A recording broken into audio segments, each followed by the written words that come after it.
दोस्तों, इस वीडियो में दरोगा एग्जाम के लिए स्पेशल वीवीआई टॉपिक डिस्कस करेंगे। 6 से 7 ऐसे टॉपिक है जिससे हर बार एग्जाम में क्वेश्चन पूछा जाता है और इस टॉपिक को आप एग्जाम में छोड़कर आइएगा। ये टॉपिक बहुत ज़्यादा टफ भी नहीं है। अगर आप इसको अच्छे तरीके से समझ लेते हैं तो आसानी से आप एग्जाम में जो भी क्वेश्चन इस टॉपिक से रिलेटेड पूछा जाएगा उसे आप बना कर आइएगा। तो अच्छे तरीके से इसको कंप्लीट कर लीजिए। सबसे पहले यहाँ पर पर्यावरण से संबंधित पारिस्थितिकी टॉपिक को देख लीजिए, फिर आगे और भी टॉपिक है। यहाँ से एग्जाम में क्वेश्चन पूछा जाता है। पिछली बार इन्फोर्समेंट सब इंस्पेक्टर एग्जाम में, पीटी एग्जाम में क्वेश्चन इस तरह से पूछा गया था, पारिस्थितिकी तंत्र के संगठक है और ऑप्शन दिया हुआ था जैव अजैव। तो इसको आप अच्छे से समझ लीजिए। यहाँ से फूड चेन से रिलेटेड, खाद्य श्रृंखला से संबंधित भी क्वेश्चन पूछा जाता है, तो सभी यहाँ से आपको क्लियर हो जाएगा। इसको आप अच्छे तरीके से समझ लीजिए। पारिस्थितिकी तंत्र के 2 घटक है। पहला होता है जैविक घटक, जैविक यानी जिसमें जीवन हो, यानी आप कह सकते हैं एक सजीव। दूसरा होता है अजैविक घटक, अजैविक यानी जिसमें जीवन नहीं हो, निर्जीव। जैविक घटक के अंतर्गत है उत्पादक, उपभोक्ता, अपघटक। इसके बाद अजैविक की बात करें तो अजैविक यानी जिसमें जीवन नहीं हो, निर्जीव। इसके अंतर्गत हो गया कार्बनिक पदार्थ, अकार्बनिक पदार्थ, जलवायवीय कारक। ये चीज़ यहाँ से आपको क्लियर हो गया। पारिस्थितिकी तंत्र के 2 घटक है। पहला होता है जैविक यानी जिसमें जीवन हो, दूसरा होता है अजैविक यानी निर्जीव जिसमें जीवन नहीं हो। अब ऑप्शन में क्या रहेगा कि जैविक के जगह पर जैव रहेगा, अजैव रहेगा, या फिर सजीव, निर्जीव, दूसरा चीज़ भी यहाँ से दिया जा सकता है। जैविक घटक के अंतर्गत 3 कैटेगरी हो गया। पहला होता है उत्पादक, दूसरा होता है उपभोक्ता, तीसरा होता है अपघटक। उत्पादक हरे पेड़ पौधे, उत्पादक यानी जो अपना भोजन स्वयं बनाते हैं, इसके अंतर्गत है हरे पेड़ पौधे। दूसरा होता है उपभोक्ता, उपभोक्ता उत्पादक पर ही डिपेंड है। तीसरा होता है अपघटक, उपभोक्ता के मरने के बाद सड़ा गला के जो नष्ट करता है उसे अपघटक कहा जाता है। अपघटक के कैटेगरी में कवक, जीवाणु हो गया, ये दोनों चीज़ जो है अपघटक के कैटेगरी में है। तो एग्जाम में यहाँ से ऐसे पूछा जाता है क्वेश्चन, कवक क्या है, तो कवक अपघटक के उदाहरण है। हरे पेड़ पौधे उत्पादक के कैटेगरी में है। इसके बाद यहाँ पर जो भी आपको दिख रहा है हिरन, बकरी, भेड़, बाघ, मनुष्य, कौवा, ये सब जो है उपभोक्ता के कैटेगरी में। अब उपभोक्ता का भी 3 होता है, प्रथम, द्वितीय, तृतीय, आगे और आप लोगों को क्लियर हो जाएगा। तो यहाँ से आपको जैविक घटक क्लियर हो गया। जैविक घटक यानी जिसमें जीवन हो, सजीव। और दूसरा होता है अजैविक घटक, अजैविक घटक यानी जिसमें जीवन नहीं हो, निर्जीव। इसके अंतर्गत कार्बनिक पदार्थ, अकार्बनिक पदार्थ, जलवायवीय कारक हो गया। और इसका उदाहरण आप देखिएगा तो यहाँ पर जो भी है सभी पारिस्थितिकी तंत्र यानी पर्यावरण के लिए जरूरी है, जिसके अंतर्गत है जल, प्रकाश, ताप, वायु, आर्द्रता, मृदा, खनिज तत्व। लेकिन ये सभी जो है निर्जीव है, इसमें जीवन नहीं है। तो यहाँ से एग्जाम में क्वेश्चन पूछा जाएगा कि प्रकाश क्या है, तो प्रकाश अजैविक घटक का उदाहरण है, जल अजैविक घटक का उदाहरण है। अगर आपसे पूछा जाता है कि हरे पेड़ पौधे किसका उदाहरण है, तो हरे पेड़ पौधे जैविक घटक का उदाहरण है। तो ये चीज़ आपको क्लियर हो गया यहाँ से। अब आगे यहाँ पर कुछ और फैक्ट देख लीजिए पारिस्थितिकी तंत्र से संबंधित। तो कृत्रिम पारिस्थितिकी तंत्र से भी enforcement sub inspector PT exam में क्वेश्चन पूछा गया था। क्वेश्चन इस तरह से पूछा गया था, इसमें से कौन सा कृत्रिम पारिस्थितिकी तंत्र का उदाहरण है। कृत्रिम यानी मानव निर्मित, जो मानव के द्वारा बनाया गया हो। तो जो भी ऑप्शन में आपको मानव से संबंधित दिखेगा, जिसका निर्माण मानव के द्वारा किया गया है, तो ये हो जाएगा कृत्रिम पारिस्थितिकी तंत्र। और जो प्राकृतिक द्वारा बनाया गया, जो पहले से मौजूद है, ये होता है प्राकृतिक पारिस्थितिकी तंत्र। तो धान का खेत, धान का फसल हो गया, और बांध, बांध जो है मानव निर्मित है। इसके अलावा तालाब भी है। अगर ऑप्शन में धान का खेत या बांध दिया हुआ रहेगा तो आपको ये दोनों चूज करना है। अगर ये दोनों नहीं दिया हुआ रहेगा तब आपको तालाब चूज करना है। तालाब भी मानव निर्मित ही है, मानव के द्वारा ही बनाया जाता है। इसके बाद पारिस्थितिकी तंत्र में ऊर्जा का जो मुख्य स्रोत होता है सूर्य होता है। सूर्य से पेड़ पौधे को ऊर्जा प्राप्त होता है, पेड़ पौधे से फिर हम लोगों को ऊर्जा प्राप्त होता है। सर्वाधिक अस्थायी पारिस्थितिकी तंत्र, ये भी पूछा जा सकता है एग्जाम में, सर्वाधिक अस्थायी पारिस्थितिकी तंत्र महासागर का है। इसके बाद आर्द्रभूमि स्थल से संबंधित कुछ महत्वपूर्ण फैक्ट देख लीजिए। यहाँ से भी एग्जाम में क्वेश्चन पूछा गया था। Enforcement sub inspector PT exam में यहाँ से क्वेश्चन पूछा गया था, भारत का सबसे छोटा आर्द्रभूमि स्थल कौन सा है। तो यहाँ से आप देख लीजिए, 3 फैक्ट आपको याद रखना है। भारत का सबसे बड़ा आर्द्रभूमि स्थल सुंदरवन है। सुंदरवन पश्चिम बंगाल राज्य में है। राज्य का नाम भी पूछा जाता है और सुंदरवन से रिलेटेड बहुत सारा क्वेश्चन एग्जाम में पूछा जाता है। एक क्वेश्चन यहाँ से पूछा जाएगा, भारत एवं विश्व का सबसे बड़ा डेल्टा कौन सा है। विश्व का सबसे बड़ा डेल्टा है सुंदरवन, एवं भारत का भी सबसे बड़ा डेल्टा है सुंदरवन। सुंदरवन पश्चिम बंगाल राज्य में है। यहाँ पर जो 2 नदी मिलती है, गंगा एवं ब्रह्मपुत्र नदी, यहाँ पर आकर समुद्र में गंगा एवं ब्रह्मपुत्र नदी मिलती है। ये 2 फैक्ट हो गया। इसके बाद बात करते हैं, सुंदरवन एक राष्ट्रीय उद्यान भी है। सुंदरवन राष्ट्रीय उद्यान बंगाल टाइगर के लिए प्रसिद्ध है। यह भी क्वेश्चन एग्जाम में पूछा जाता है कि सुंदरवन राष्ट्रीय उद्यान किसके लिए प्रसिद्ध है, तो बंगाल टाइगर के लिए प्रसिद्ध है। सुंदरवन में सुंदरी वृक्ष पाया जाता है। ये भी दरोगा एग्जाम में पूछा हुआ क्वेश्चन है। और सुंदरवन में जो वन है मैंग्रोव वन है। वन का प्रकार भी एग्जाम में पूछा जाता है। एक सुंदरवन में किस प्रकार का वन है, तो मैंग्रोव वन है। सुंदरी वृक्ष पाया जाता है। सुंदरवन एक राष्ट्रीय उद्यान भी है। बंगाल टाइगर के लिए प्रसिद्ध है। भारत एवं विश्व का सबसे बड़ा डेल्टा सुंदरवन है। और भारत का सबसे बड़ा आर्द्रभूमि स्थल भी सुंदरवन है। यह पश्चिम बंगाल राज्य में है। इसके बाद बात करते हैं छोटा स्थल से रिलेटेड। तो भारत का सबसे छोटा आर्द्रभूमि स्थल रेणुका है। रेणुका हिमाचल प्रदेश राज्य में है। राज्य का नाम भी पूछा जा सकता है। भारत का एकमात्र कृत्रिम आर्द्रभूमि स्थल हरिके बैराज है। यह जो है कृत्रिम आर्द्रभूमि स्थल है। एग्जाम में पूछा जाएगा कि भारत का एकमात्र या कृत्रिम आर्द्रभूमि स्थल इनमें से कौन सा है, हरिके बैराज है। यह जो है पंजाब राज्य में है। तो छोटा बड़ा क्लियर हो गया और कृत्रिम भी आपको क्लियर हो गया। ये सब फैक्ट एग्जाम में पूछा जा सकता है। अब कुछ और फैक्ट देख लीजिए। दुर्लभ सफेद बाघों के लिए जो प्रसिद्ध है उड़ीसा का नंदकानन राष्ट्रीय उद्यान, ये भी एग्जाम में पूछा जा सकता है। नंदकानन राष्ट्रीय उद्यान उड़ीसा राज्य में है और यह दुर्लभ सफेद बाघों के लिए प्रसिद्ध है। और गिद्धों के विलुप्त होने का कारण डिक्लोफेनेक रसायन है। यह कई बार एग्जाम में पूछा गया है कि पृथ्वी पर से गिद्धों के विलुप्त होने का कारण क्या है, तो गिद्धों के विलुप्त होने का जो कारण है डिक्लोफेनेक रसायन है। यह रसायन का प्रयोग जानवरों के लिए दर्द निवारक दवाई में प्रयोग किया जाता था। इसके बाद जानवर के मरने के बाद गिद्ध को खाने पर गिद्ध के लिए हानिकारक था। तो विलुप्त होने का कारण है डिक्लोफेनेक रसायन। अब परमाणु रिएक्टर से संबंधित कुछ और फैक्ट देख लीजिए। यहाँ से भी क्वेश्चन एग्जाम में पूछा जाता है। तो जो भी यहाँ पर जितने भी पॉइंट है सभी एग्जाम के लिए इंपॉर्टेंट है और सभी फैक्ट से एग्जाम में क्वेश्चन पूछा जा सकता है। तो पहले आप इसको कंप्लीट कर लीजिए। इसके बाद टॉप 100 क्वेश्चन है और प्रीवियस ईयर का क्वेश्चन भी आप लोगों को दिखाएंगे। तो अगर आप इसको कंप्लीट अच्छे तरीके से कर लीजिएगा तो 6 से 7 क्वेश्चन यहाँ से पूछा जाएगा। चेरनोबिल दुर्घटना हुआ था परमाणु विस्फोट के कारण से। परमाणु रिएक्टर यानी परमाणु भट्ठी जो था वहाँ पर विस्फोट हो गया था परमाणु भट्ठी में और इस कारण से यहाँ पर दुर्घटना हुई थी। बहुत ज़्यादा लोग मारे गए थे। यह जो दुर्घटना हुई थी 1986 में, यह बहुत ज़्यादा फेमस है, इसलिए एग्जाम में कई बार पूछा जाता है। चेरनोबिल दुर्घटना कब हुई थी, 1986 में, और देश का नाम है यूक्रेन। तो देश का नाम भी पूछा जाता है कि चेरनोबिल दुर्घटना किस देश में हुई थी, तो यूक्रेन देश में। इसके बाद सेम इसी तरह से है, परमाणु रिएक्टर में भी विस्फोट के कारण से 3 माइल आइलैंड विस्फोट हुआ था 1979 में और यह जो संबंधित है अमेरिका से। तो ये दोनों आप याद रख लीजिए, परमाणु विस्फोट के कारण से है, परमाणु रिएक्टर में रिसाव या विस्फोट के कारण से यह दोनों दुर्घटना हुई है। देश का नाम और वर्ष भी एग्जाम में पूछा जाता है। सबसे इंपॉर्टेंट है ऊपर वाला चेरनोबिल दुर्घटना। इसके बाद भारत से रिलेटेड आप देख लीजिए। तो भारत में यहाँ पर यूनियन कार्बाइड कंपनी में विषैली गैस का रिसाव हुआ था, इस कारण से बहुत सारे लोग मारे गए थे। तो 3 दिसंबर 1984 को यह दुर्घटना हुई थी, भोपाल में हुई थी। विषैली गैस का नाम एग्जाम में पूछा जाता है, तो वर्ष भी पूछ दिया जाता है। 3 दिसंबर 1984 को यह दुर्घटना हुई थी और इसमें गैस का जो रिसाव हुआ था मिथाइल आइसोसाइनेट। अब ऑप्शन में जो है मिथाइल आइसोसाइनेट भी दिया हुआ रहता है, साइनेट भी दिया हुआ रहता है। साइनेट भी है, यह भी जहरीली है, और साइनेट भी। तो इसमें जो रिसाव हुआ था मिथाइल आइसोसाइनेट का, आपको यहाँ से ये याद रखना है कि नेट यहाँ पर दिया हुआ, नेट यानी जाल। तो गैस का जो रिसाव हुआ था नेट गैस का, नाइट का नहीं हुआ था, मिथाइल आइसोसाइनेट, और इसका शॉर्ट नेम हुआ MIC। तो इसको आप याद रख लीजिएगा, ये भी पूछा जाएगा एग्जाम में। अब बात करते हैं यहाँ पर परमाणु बम से संबंधित। तो ये तो आपको याद होगा, लेकिन यहाँ से इससे क्वेश्चन नहीं पूछा जाता। क्वेश्चन पूछा जाएगा 6 अगस्त 1945 को जापान के हिरोशिमा शहर पर लिटिल बॉय बम गिराया गया था और यह किस चीज़ से बना हुआ था, ये आपसे पूछ दिया जाएगा। 6 अगस्त 1945 यहाँ से वर्ष भी पूछा जाता है। जापान के हिरोशिमा शहर पर पहले बम गिराया गया था, फिर इसके 3 दिन बाद नागासाकी शहर पर बम गिराया गया था और बम का नाम भी पूछा जाता है। 6 अगस्त 1945 को लिटिल बॉय बम गिराया गया था और यह जो बना था यूरेनियम 235। यूरेनियम का संकेत होता है U। और 3 दिन बाद 9 अगस्त 1945 को जापान के नागासाकी शहर पर फैटमैन बम गिराया गया। तो बम का नाम है फैटमैन और यह जो बना था प्लूटोनियम से, यूरेनियम से यह नहीं बना था। तो 9 अगस्त 1945 का जो नागासाकी शहर पर बम गिराया गया था फैटमैन, इसका पूछ दिया जाता है कि यह किस चीज़ से बना था। तो यह यूरेनियम से नहीं बना था, प्लूटोनियम से बना था। अब यहाँ पर यूरेनियम और प्लूटोनियम के जगह पर इसी तरह का आपको देखने को मिलेगा। प्लूटोनियम का संकेत दिया हुआ रहेगा PU 239 और यूरेनियम का संकेत है U 235। 235 जो यहाँ पर परमाणु भार है यूरेनियम के समस्थानिक, और प्लूटोनियम का यहाँ पर परमाणु भार दिया हुआ है 239। तो यहाँ से आप दोनों ये चीज़ याद रख लीजिए। हिरोशिमा पर यूरेनियम बम, हिरोशिमा पर लिटिल बॉय बम गिराया गया था, यह जो बना था यूरेनियम से, और नागासाकी शहर पर फाइटमैन बम गिराया गया था, यह जो बना था प्लूटोनियम से।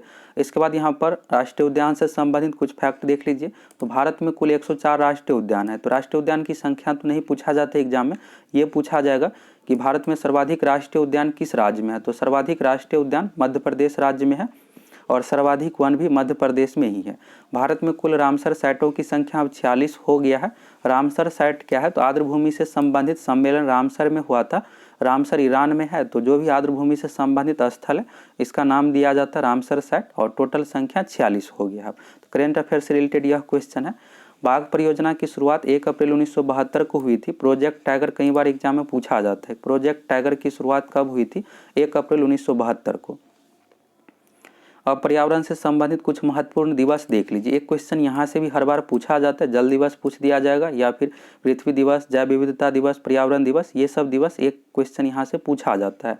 तो जो भी यहाँ पर प्रमुख पर्यावरण से संबंधित दिवस है इसको आपको कंप्लीट कर लेना है। अगर आपको याद भी है तो भी रिविजन आप देख लीजिए। सबसे पहले आर्द्रभूमि से संबंधित दिवस है, यह 2 फरवरी को मनाया जाता है। विश्व आर्द्रभूमि संरक्षण दिवस 2 फरवरी को मनाया जाता है, इसका इंग्लिश नाम है वेटलैंड्स। इसके बाद है विश्व वानिकी दिवस यानी वन दिवस 21 मार्च को मनाया जाता है। विश्व जल दिवस 22 मार्च को मनाया जाता है और 22 मार्च को बिहार दिवस भी मनाया जाता है। बिहार दिवस भी पूछा जाता है कब मनाया जाता है, तो 22 मार्च को, और जल दिवस 22 मार्च को मनाया जाता है। विश्व पृथ्वी दिवस 22 अप्रैल को मनाया जाता है। विश्व जैव विविधता दिवस 22 मई को मनाया जाता है। ये जो यहाँ पर 4 है, ये 4 बहुत ज़्यादा इंपॉर्टेंट है। जल 22 मार्च को, फिर पृथ्वी दिवस 22 अप्रैल को, और जैव विविधता दिवस 22 मई को मनाया जाता है।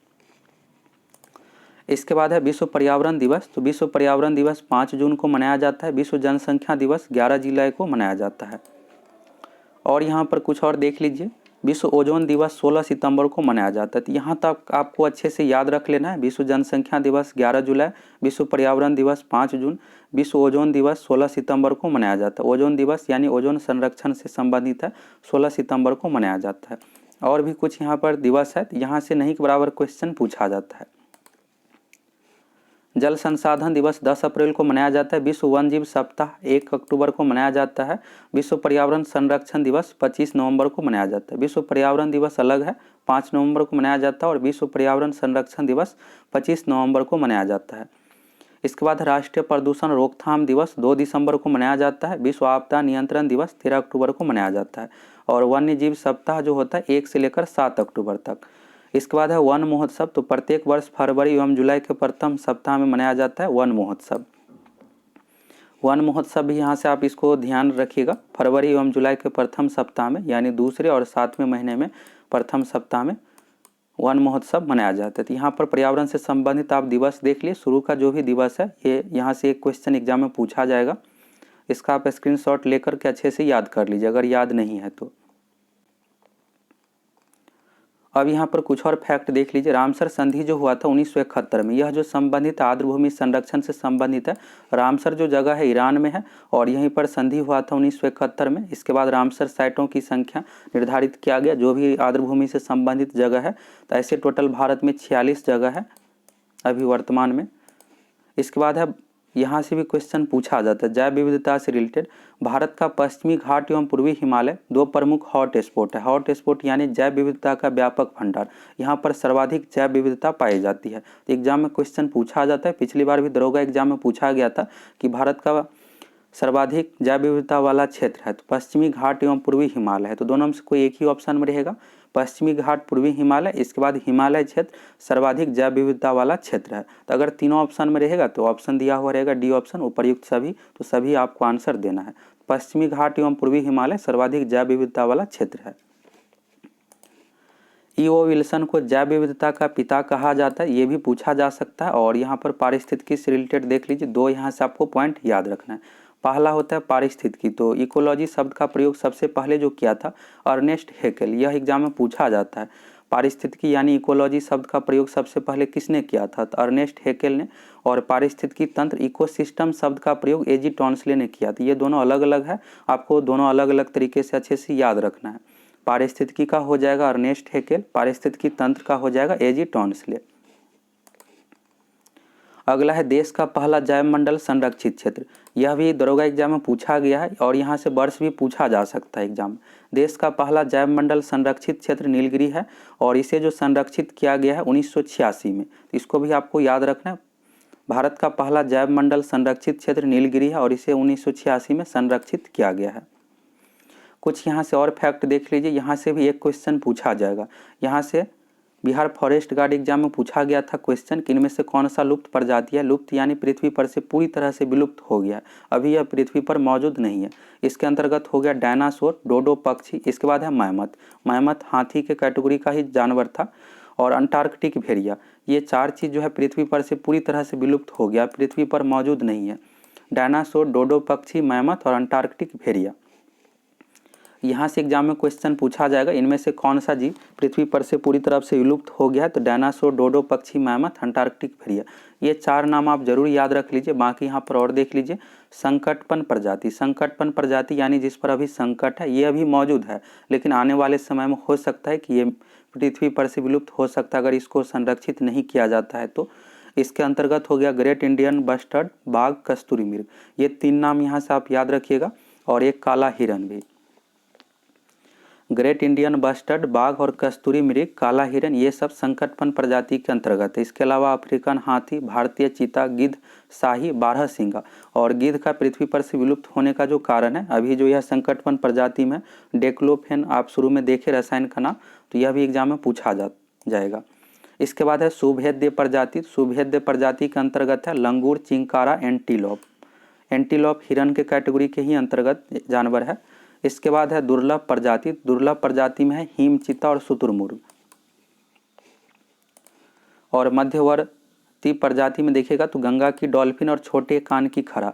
भारत का जो जलीय जीव है, राष्ट्रीय जलीय जीव गंगा की डॉल्फिन है। ये भी क्वेश्चन एग्जाम में पूछा जाएगा, भारत का राष्ट्रीय जलीय जीव कौन सा है, तो गंगा की डॉल्फिन है। 2010 में इसे राष्ट्रीय जलीय जीव घोषित किया गया है। इसके बाद बात करते हैं यहाँ पर कुछ देख लीजिए और फैक्ट। हरित गृह गैस, ग्रीन हाउस गैस से रिलेटेड भी एग्जाम में क्वेश्चन पूछा जाता है। तो यहाँ पर आपको चार नाम याद रखना है और इसका रासायनिक नाम भी आपको याद रखना है। पहले नंबर पर है कार्बन डाइऑक्साइड और इसका रासायनिक संकेत यहाँ पर जो हुआ CO2 हुआ, रासायनिक सूत्र यहाँ पर CO2 हो गया। इसके बाद मेथेन है, तो मेथेन का रासायनिक सूत्र जो हो गया CH4। नाइट्रस ऑक्साइड का N2O, क्लोरोफ्लोरोकार्बन का होता है CFC। अब यहाँ से क्वेश्चन ऐसे पूछा जाएगा कि इनमें से कौन सा मुख्य हरितगृह गैस है। अगर क्वेश्चन इस तरह से पूछा जाता है कि ग्रीन हाउस गैस का मुख्य घटक कौन सा है, तो कार्बन डाइऑक्साइड में आपको आंसर देना है। सबसे मुख्य घटक जो है कार्बन डाइऑक्साइड है, सर्वाधिक मात्रा जो है कार्बन डाइऑक्साइड का। इसके बाद मेथेन, नाइट्रस ऑक्साइड, क्लोरोफ्लोरोकार्बन का भी भागीदारी है। तो मुख्य हो गया कार्बन डाइऑक्साइड, और क्लोरोफ्लोरोकार्बन जो है ओजोन परत को नुकसान पहुंचा, तो ओजोन का जो संकेत होता है O3 होता है और ऑक्सीजन का जो संकेत होता है O2 होता है। ऑक्सीजन गैस का संकेत O2 है और ओजोन का संकेत होता है O3। ओजोन परत के नापने की जो इकाई है डॉब्सन है, यह भी एग्जाम में पूछा जाता है। तो यहाँ से आप ऐसे याद रखिएगा, हरितगृह गैस यानी ग्रीन हाउस गैस का मुख्य घटक कौन सा है, कार्बन डाइऑक्साइड है और इसमें से चारों हरितगृह गैस है। और ये भी क्वेश्चन पूछा गया था पिछली बार कि इसमें से कौन सा हरितगृह गैस नहीं है, तो अगर सल्फर से रिलेटेड ऑप्शन रहेगा तो आपको नहीं वाला चूज करना है। सल्फर डाइऑक्साइड हरितगृह गैस के अंतर्गत नहीं है। अब यहाँ पर वायु प्रदूषक में देख लीजिए, ग्रीन हाउस गैस देख लिया और वायु प्रदूषक से भी एग्जाम में क्वेश्चन पूछा जाता है।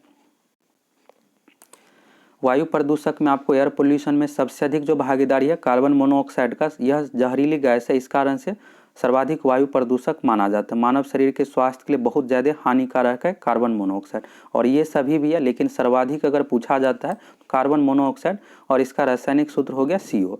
कार्बन डाइऑक्साइड का होता है CO2, कार्बन मोनोऑक्साइड का हो गया CO।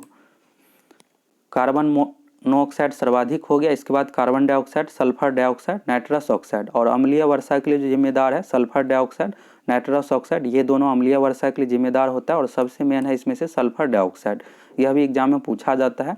वायु प्रदूषक में सर्वाधिक अगर पूछा जाएगा, क्वेश्चन ऐसे पूछा जाता है कि मोटर कार के धुओं के रूप में मानव शरीर के लिए सर्वाधिक जिम्मेदार कौन सा है, तो कार्बन मोनोऑक्साइड है।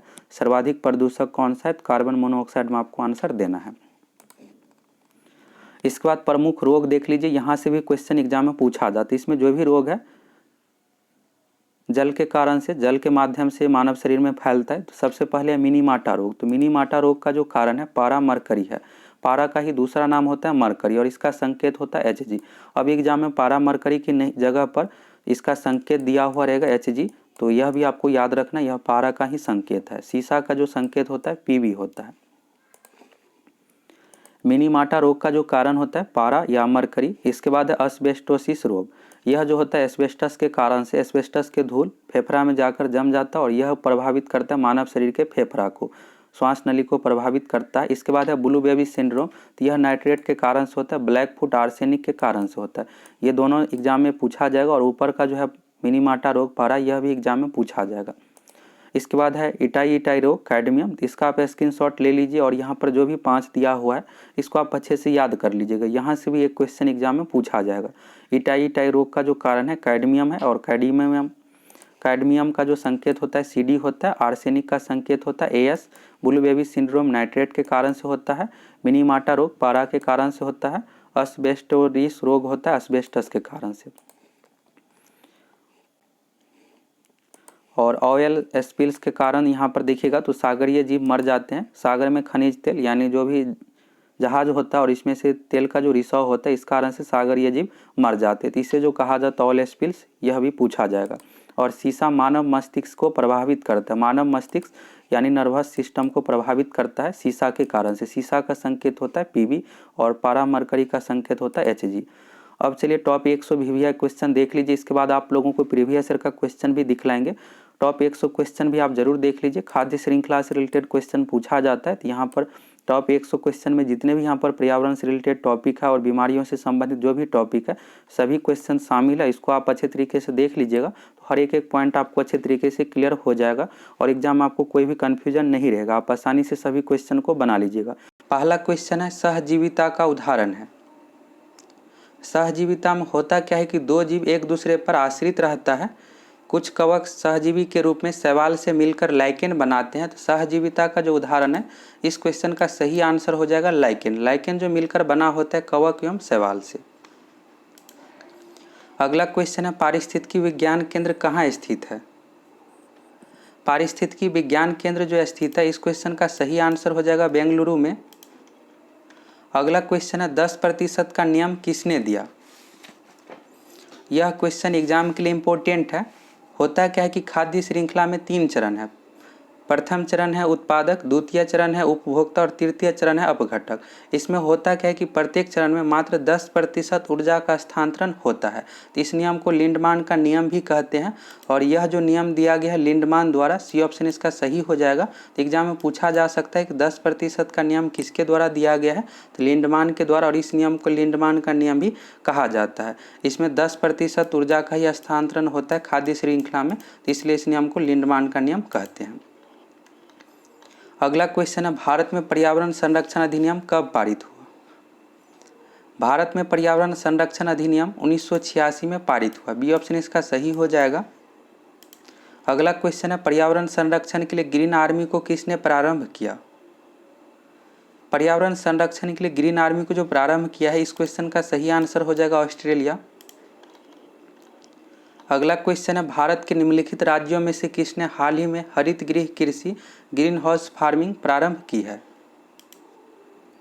इस क्वेश्चन का जो सही आंसर होगा बी ऑप्शन पंजाब। अगला क्वेश्चन है ग्रीन पीस इंटरनेशनल का मुख्यालय अवस्थित है। इस क्वेश्चन का जो सही आंसर हो जाएगा ग्रीन पीस इंटरनेशनल का जो मुख्यालय है नीदरलैंड की राजधानी एम्स्टर्डम में। देश का नाम भी याद रख लीजिएगा, नीदरलैंड। अगला क्वेश्चन है वर्ष जिसमें प्रथम पृथ्वी सम्मेलन आयोजित हुआ है। प्रथम पृथ्वी सम्मेलन का जो आयोजन किया गया था ब्राजील की शहर रियो डी जेनेरियो में। सही आंसर जो हो जाएगा इस क्वेश्चन का 1992 में आयोजन किया गया था। डी ऑप्शन इसका सही हो जाएगा। तो एग्जाम के लिए यह क्वेश्चन इंपॉर्टेंट है। एग्जाम में पूछा जा सकता है कि रियो सम्मेलन कब हुआ था, तो 1992 में। और प्रथम पृथ्वी सम्मेलन का आयोजन रियो डी जेनेरियो शहर में हुआ था। अगला क्वेश्चन है निम्न में से कौन सा प्राकृतिक पर्यावरण का घटक नहीं है। इस क्वेश्चन में जो पूछा जा रहा है प्राकृतिक, इस क्वेश्चन का जो सही आंसर हो जाएगा सी ऑप्शन बांध। बांध जो है मानव निर्मित है यानी कृत्रिम है, मानव के द्वारा बनाया गया है, तो प्राकृतिक पर्यावरण का घटक नहीं होगा बांध। अगला क्वेश्चन है पर्यावरण के जैविक एवं अजैविक घटकों के अंतर संबंध का अध्ययन कहलाता है। इस क्वेश्चन का जो सही आंसर हो जाएगा फर्स्ट ऑप्शन पारिस्थितिकी इकोलॉजी का यह परिभाषा ही है। अगला क्वेश्चन है जैविक संसाधन का एक उदाहरण है। देख लीजिए सभी ऑप्शन को। जैविक संसाधन, जैविक यहाँ पर लगा हुआ यानी जैव यानी जिसमें जीवन हो। प्राकृतिक गैस, पानी, सौर ऊर्जा, यह तीनों जो है निर्जीव है। सजीव इसमें से जो है वन है, वन हो गया पेड़ पौधा, यह जैविक संसाधन का उदाहरण है। सही आंसर जो होगा वन होगा।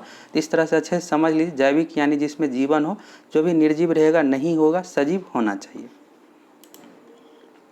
अगला क्वेश्चन है जीव जो सूर्य के प्रकाश की उपस्थिति में अपना भोजन बनाते हैं कहलाते हैं।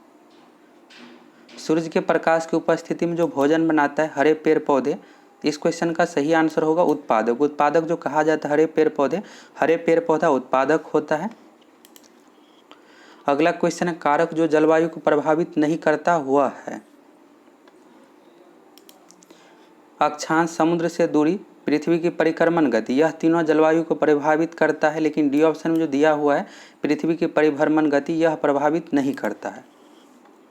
अगला क्वेश्चन आहार श्रृंखला में मौजूद मेढक, टिड्डा, घास और सांप में यदि घास प्रथम पोषीय स्तर पर है तो तृतीय पोषीय स्तर पर होगा।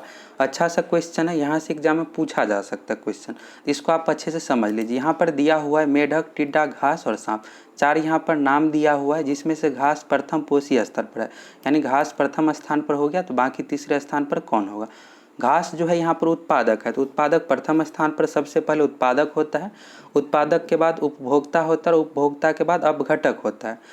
उत्पादक हो गया यहाँ पर घास। इसके बाद उपभोक्ता में 3 चरण होता है, प्रथम चरण, द्वितीय चरण, तृतीय, यानी प्राथमिक उपभोक्ता, द्वितीयक उपभोक्ता और तृतीयक उपभोक्ता। तो घास को कौन खाएगा यहाँ पर, तो घास को टिड्डा खाएगा, तो टिड्डा दूसरे स्थान पर हो गया। टिड्डा को कौन खाएगा, तो मेढक खाएगा, तीसरे स्थान पर हो गया। मेढक को कौन खाएगा, तो सांप, और सांप को कौन खाएगा, तो मोर। अगर मोर ऑप्शन में दिया हो रहा था तो 5वें नंबर पर हो जाता मोर। इस क्वेश्चन में पूछा गया तृतीय पोषीय स्तर कौन है, तो सही आंसर हो जाएगा मेढक। यहाँ पर मेढक और सांप दोनों ऑप्शन में दिया हुआ है, तो इस तरह का अगर ऑप्शन में दिया हुआ रहेगा तो इस तरह से देख लीजिएगा कि मेढक को सांप खा रहा है क्या, तो बिल्कुल मेढक को कौन खाएगा, तो सांप। मेढक और सांप दोनों नहीं होगा, मेढक के बाद का अगला चरण होगा सांप, तो तृतीय स्थान पर कौन हो गया, मेढक हो गया। अगला क्वेश्चन है किसी पारिस्थितिकी तंत्र में ऊर्जा का प्रवाह के बारे में कौन सी श्रृंखला सही है। किसी पारिस्थितिकी तंत्र में ऊर्जा का प्रवाह जो होता है, सबसे पहले हो गया उत्पादक, फर्स्ट स्थान पर होता है, द्वितीय स्थान पर उपभोक्ता और तीसरे नंबर पर होता है अपघटक। सही आंसर होगा इस क्वेश्चन का सी ऑप्शन, उत्पादक, उपभोक्ता, अपघटक। इस तरह से सीरियल से उपभोक्ता में 3 चरण होता है, प्राथमिक उपभोक्ता, द्वितीयक उपभोक्ता और तृतीयक उपभोक्ता। अगला क्वेश्चन एक खाद्य श्रृंखला के कुछ ही चरण होते हैं क्योंकि हर चरण पर ऊर्जा। इससे पहले एक क्वेश्चन आया था 10% का नियम, तो 10% का नियम में होता क्या है कि इसको आप समझ लीजिए। जैसे घास है, तो घास में अगर 1000 किलो कैलोरी ऊर्जा है, तो घास को कौन खाएगा, हिरन। हिरन को मात्र 10% यानी 1000 का 10% कितना हो गया, 100 हो गया, 100 कैलोरी ऊर्जा प्राप्त होगा। अब हिरन को कौन खाएगा, तो बाघ। बाघ को यानी 100 का 10% यानी 10 कैलोरी ही ऊर्जा मात्र प्राप्त होगा। इस तरह से क्या होता है कि मात्र अगले चरण में खाद्य श्रृंखला में एक चरण से दूसरे चरण में मात्र 10% ऊर्जा का स्थानांतरण होता है। तो यही नियम लिंडमान के द्वारा दिया गया है। तो खाद्य श्रृंखला में क्या होता है कि कुछ ही चरण होता है, क्योंकि हर चरण पर ऊर्जा का ह्रास होने लगता है, यानी घटती जाती है। यहाँ पर 1000 से 100 आ गया, 100 पे से 10 और अगला चरण रहता तो 1 हो जाता, फिर और अगला चरण इससे होगा तो 0.1 आ जाएगा। यहाँ से आप देख लिए कि 1000 शुरू में था, 1000 से मात्र 10 हो गया, और अगर अगला चरण दिया हो रहा था तो 1 0.1 इस तरह से कम होता चला जाता। इसमें पूछा जा रहा है खाद्य श्रृंखला के कुछ ही चरण होते क्योंकि हर चरण पर ऊर्जा क्या होती है, घटती है। फर्स्ट ऑप्शन इसका सही हो जाएगा। अगला क्वेश्चन है खाद्य श्रृंखला में उत्पादक प्रकाश सौर ऊर्जा को बदलते हैं। उत्पादक यानी हरे पेड़ पौधे में क्या होता है कि प्रकाश संश्लेषण की क्रिया होती है, प्रकाश संश्लेषण में रासायनिक ऊर्जा में परिवर्तित होता है। तो डी ऑप्शन इसका सही हो जाएगा, सौर ऊर्जा को रासायनिक ऊर्जा में परिवर्तित किया जाता है। अगला क्वेश्चन है जैव मंडल में रासायनिक पोषकों का चक्रण होता है। जैव मंडल में रासायनिक पोषकों का जो चक्रण होता है इन सभी के द्वारा, डी ऑप्शन इसका सही हो जाएगा। अगला क्वेश्चन उत्पादक और खाने के क्रम को क्या कहते हैं। उत्पादक और खाने के क्रम को जो कहा जाता है खाद्य श्रृंखला, फर्स्ट ऑप्शन इसका सही हो जाएगा, फूड चेन। अगला क्वेश्चन है प्रारंभिक खाद्य नहीं है। अच्छा सा क्वेश्चन है, इसको आप समझ लीजिए। अगर आपको इसका जवाब पता है तो आपको कमेंट करना है। इस क्वेश्चन में पूछा जा रहा है प्रारंभिक खाद्य नहीं है यानी उत्पादक नहीं है, तो यहाँ पर सब्जी फल अनाज दिया हो, यह तीनों जो हो जाएगा उत्पादक के कैटेगरी के अंतर्गत, लेकिन दुग्ध जो है यहाँ पर प्रारंभिक खाद्य नहीं होगा। कैसे नहीं होगा तो समझ लीजिए, घास जो है उत्पादक के अंतर्गत है और गाय जो है घास को खाती है, यानी गाय घास खाती है और गाय से हमें क्या होता है कि दूध प्राप्त होता है, तो दुग्ध जो है प्रारंभिक खाद्य नहीं है। अब यहाँ से मेंस एग्जाम में पूछा गया क्वेश्चन है 22 जुलाई 2018 मेंस एग्जाम में 7 क्वेश्चन पूछा गया था। देख लीजिए किस तरह का क्वेश्चन पूछा गया है। पहला क्वेश्चन यहाँ पर है क्योटो प्रोटोकॉल निम्नलिखित में से किसके साथ जुड़ा हुआ है। तो एक क्वेश्चन सम्मेलन से रिलेटेड पूछा जाएगा, तो आप लोगों को पर्यावरण से संबंधित जितने भी सम्मेलन है उसका पूरा लिस्ट मिलेगा, तो अच्छे तरीके से याद कर लीजिएगा।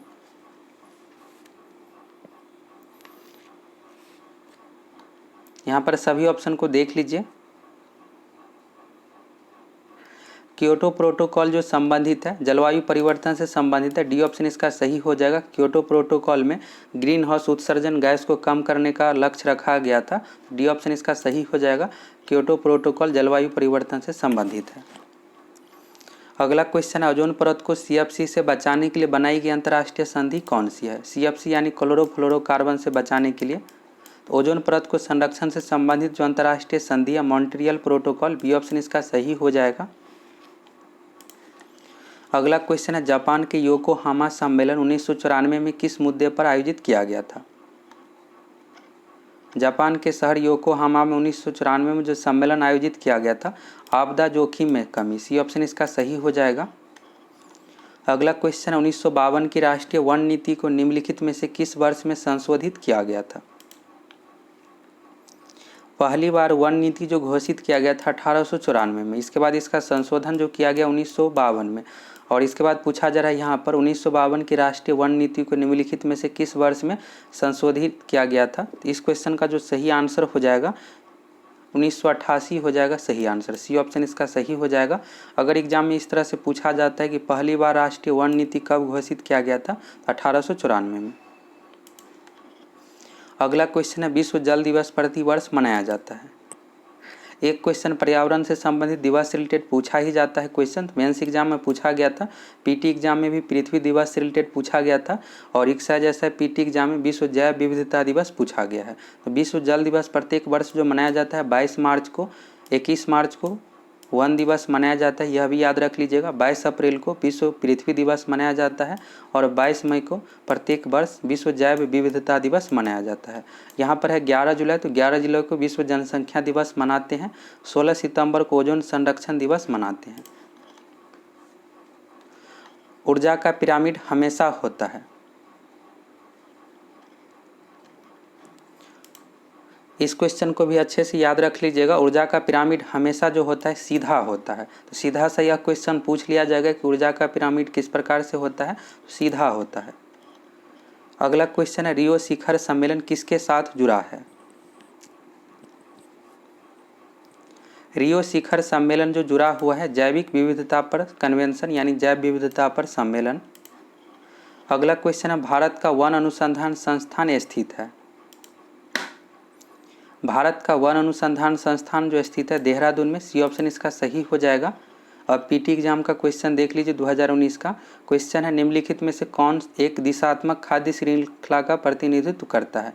यह क्वेश्चन इक्सा जैसा पीटी एग्जाम में भी पूछा गया था, सिर्फ यहाँ पर भाषा चेंज है, दिशात्मक खाद्य श्रृंखला दे दिया गया, बाकी ऑप्शन इसी तरह से था। खाद्य श्रृंखला में ऊर्जा का प्रवाह जो होता है एक दिशात्मक होता है, यह भी एग्जाम में क्वेश्चन पूछा जा सकता है इस तरह से कि खाद्य श्रृंखला में ऊर्जा का प्रवाह किस तरह से होता है, तो एक दिशात्मक होता है, याद रख लीजिएगा। और ऊर्जा का पिरामिड हमेशा सीधा होता है। इसमें पूछा जा रहा है एक दिशात्मक खाद्य श्रृंखला का प्रतिनिधित्व करता है, यानी सीरीज से कौन सा है। सबसे पहले होता है उत्पादक, तो उत्पादक शुरू में होना चाहिए, इसके बाद होता है उपभोक्ता, तो उपभोक्ता होना चाहिए, और सबसे लास्ट में होता है अपघटक, तो सबसे लास्ट में अपघटक होना चाहिए। देख लीजिए ऑप्शन में फर्स्ट ऑप्शन में जीवाणु, जीवाणु जो है अपघटक है, तो अपघटक शुरू में नहीं होता है, तो फर्स्ट ऑप्शन गलत हो गया। इसके बाद है घास, तो घास होता है उत्पादक के अंतर्गत, तो सही है। इसके बाद हिरण हो गया यहाँ पर उपभोक्ता के अंतर्गत। प्रथम यहाँ पर उपभोक्ता हो गया यहाँ पर, और द्वितीयक उपभोक्ता में शेर हो गया। प्रथम उपभोक्ता जो होता है शाकाहारी, द्वितीयक उपभोक्ता मांसाहारी, और तृतीयक उपभोक्ता हो जाता है सर्वाहारी। जैसे मनुष्य है, मनुष्य कुछ शाकाहारी भी होते हैं और कुछ मांसाहारी भी। कौवा हो गया, कौवा शाकाहारी एवं मांसाहारी दोनों है, तो तृतीयक उपभोक्ता में मनुष्य, कौवा, यह सभी उदाहरण है। बी ऑप्शन इसका सही हो जाएगा। यहाँ पर सी ऑप्शन में दिया हुआ था हिरन। हिरन क्या हो जाता है, उपभोक्ता के अंतर्गत, यानी दूसरे नंबर पर है, तो गलत दे दिया गया है। थर्ड ऑप्शन यहाँ पर चौथा में देख लीजिए, घास है, घास मेढक है। घास मेढक नहीं खाता है, मेढक कीड़े मकोड़े खाते हैं। बी ऑप्शन इसका सही हो जाएगा। अगला क्वेश्चन है, निम्नलिखित मैंग्रोव स्थलों पर गौर करें। पीटी एग्जाम में ही पूछा गया क्वेश्चन है। भीतरकनिका है, पिचावरम है, कुंडापुर। यहाँ पर दिया हुआ है उपर्युक्त में से कौन सा भारत के पूर्वी तट पर स्थित है। पूर्वी तट पर स्थित जो है भीतरकनिका और पिचावरम, लेकिन कुंडापुर जो है यह भारत के पश्चिमी तट पर स्थित है, कर्नाटक राज्य में पश्चिमी तट पर स्थित है। तो सही आंसर जो होगा 2 और 1 और 2, 3 नहीं होगा। तो बी ऑप्शन इसका सही हो जाएगा, केवल 1 2। अगला क्वेश्चन है, विश्व पृथ्वी दिवस मनाया जाता है। 2018 मेंस एग्जाम में जल दिवस पूछा गया था और पीटी एग्जाम में विश्व पृथ्वी दिवस पूछा गया। तो विश्व पृथ्वी दिवस 22 अप्रैल को मनाया जाता है। 22 मई को विश्व जैव विविधता दिवस मनाते हैं और 22 मार्च को जल दिवस मनाते हैं। एक क्वेश्चन यहाँ से पूछा ही जाएगा, तो अच्छे से आप इसको याद रख लीजिएगा। पर्यावरण से रिलेटेड जितने भी दिवस है, और 5 जून को विश्व पर्यावरण दिवस मनाया जाता है। अगला क्वेश्चन है, बिहार ऐसा 11 मार्च 2018 पीटी का देख लीजिए। भारत में निम्नलिखित में से कौन सा क्षेत्र में जैव विविधता का तप्त स्थल है। तप्त स्थल यानी बहुत ज़्यादा जैव विविधता पाई जाती है। तो सही आंसर होगा बी ऑप्शन, पश्चिमी घाट। पश्चिमी घाट के अलावा भी याद रख लीजिएगा, हिमालय के पूर्वी भाग और पश्चिमी घाट में भारत में सबसे अधिक जैव विविधता पाया जाता है। याद रख लीजिएगा 2 पॉइंट, भारत में सबसे अधिक जैव विविधता पश्चिमी घाट एवं हिमालय के पूर्वी भाग में पाया जाता है। अगला क्वेश्चन, ओजोन छेद से क्या तात्पर्य है। इस क्वेश्चन का जो सही आंसर होगा सी ऑप्शन, समताप मंडल में ओजोन परत की मोटाई कम होना। ओजोन परत जो पाई जाती है समताप मंडल में, क्षोभ मंडल में नहीं पाई जाती है। पीटी एग्जाम इक्सा जैसा का क्वेश्चन देख लीजिए। क्वेश्चन है, इनमें से कौन खाद्य श्रृंखला का निर्माण करता है। 2019 पीटी एग्जाम में पूछ दिया गया था कि एक दिशात्मक खाद्य श्रृंखला का निर्माण करता है। ऑप्शन इसी तरह से था। इस क्वेश्चन का जो सही आंसर हो जाएगा, घास हिरन से। डी ऑप्शन इसका सही हो जाएगा। घास को कौन खाएगा, तो हिरन। हिरन को कौन खाएगा, तो शेर। अगला क्वेश्चन है, नगोया प्रोटोकॉल पर किस वर्ष हस्ताक्षर हुआ। 2018 मेंस एग्जाम में भी एक क्वेश्चन प्रोटोकॉल से रिलेटेड पूछा गया है। यहाँ पर कुछ प्रोटोकॉल का नाम दिया हुआ और उसका वर्ष दिया हुआ है। आगे आप लोगों को पूरा लिस्ट मिलेगा, कौन सा सम्मेलन कब हुआ था और किससे संबंधित है। इस क्वेश्चन में पूछा गया है कि नगोया प्रोटोकॉल पर किस वर्ष हस्ताक्षर हुआ। सही आंसर हो जाएगा इस क्वेश्चन का 2010। 2010 में नगोया प्रोटोकॉल पर हस्ताक्षर हुआ था और यह प्रोटोकॉल जो प्रभावी हुआ है 2014 से। इस तरह से भी पूछा जा सकता है कि नगोया प्रोटोकॉल कब प्रभावी हुआ, तो 2014 से, और हस्ताक्षर हुआ था 2010 में। इसका आप स्क्रीनशॉट ले लीजिए। पृथ्वी सम्मेलन, प्रथम पृथ्वी सम्मेलन 1992 में, क्योटो प्रोटोकॉल 1997 में, मॉन्ट्रियल प्रोटोकॉल 1987 में, पेरिस सम्मेलन 2015 में, स्टॉकहोम प्रोटोकॉल 1972 में, नगोया प्रोटोकॉल 2010 में। बाकी आगे और आप लोगों को लिस्ट मिलेगा, पर्यावरण से संबंधित जितने भी दिवस है और संस्थान है। अगला क्वेश्चन है, विश्व जैव विविधता दिवस कब मनाया जाता है। विश्व जैव विविधता दिवस प्रत्येक वर्ष 22 मई को मनाया जाता है। अगला क्वेश्चन है, भारतीय जलवायु से संबंधित ईएनएसओ क्या है। ईएनएसओ का आपको फुल फॉर्म बताना है। ईएनएसओ का जो फुल फॉर्म होता है, बी ऑप्शन इसका सही हो जाएगा, अल नीनो साउथ ऑसिलेशन। अगला क्वेश्चन है, पारिस्थितिकी शब्द को सर्वप्रथम प्रतिपादित करने का श्रेय किसको जाता है। तो इस तरह का बेसिक क्वेश्चन भी एग्जाम में पूछ लिया जाता है। पारिस्थितिकी शब्द का सर्वप्रथम जो प्रयोग किया था, इस क्वेश्चन का सही आंसर हो जाएगा डी ऑप्शन, रीटर। अगला क्वेश्चन है, पारिस्थितिकी तंत्र इकोसिस्टम शब्दावली किसने प्रस्तुत की थी। पारिस्थितिकी तंत्र शब्द का प्रयोग सर्वप्रथम जो किया था एजी टॉन्सले। डी ऑप्शन इसका सही हो जाएगा, टॉन्सले। अगला क्वेश्चन है, स्व पारिस्थितिकी ऑटो इकोलॉजी का अभिप्राय है। इस क्वेश्चन का जो सही आंसर होगा बी ऑप्शन, व्यक्तिगत जीवधारी का पारिस्थितिकी अध्ययन। अगला क्वेश्चन है, पारिस्थितिकी तंत्र के 2 घटक कौन से हैं।